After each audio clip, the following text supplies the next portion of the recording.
Kebakaran 11 sumur minyak ilegal di lahan HGU PT Hindoli, Kecamatan Keluang Musi, Banyuasin mengancam akan terjadinya kerusakan lingkungan, terutama pada struktur tanah yang dapat merugikan masyarakat jangka panjang.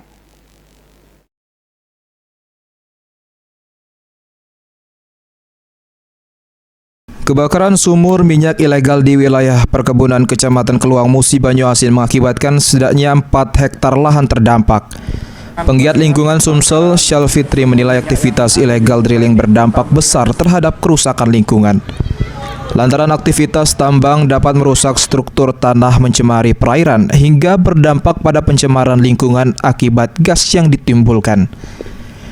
Menurut Syal Fitri, perlu adanya langkah preventif dari pemerintah daerah agar kerusakan lingkungan jangka panjang dapat dicegah sehingga tidak merugikan masyarakat dan lingkungan sekitar.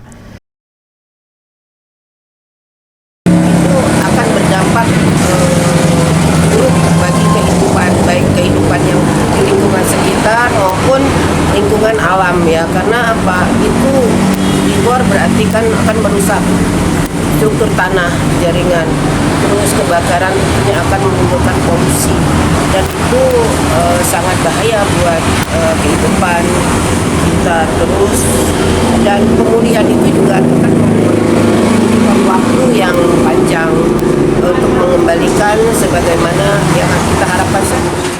Sementara itu, kerusakan lingkungan yang diakibatkan oleh aktivitas sumur minyak ilegal, menurut Syal Fitri, perlu waktu yang cukup panjang untuk memperbaiki lingkungan dan ekosistem alam.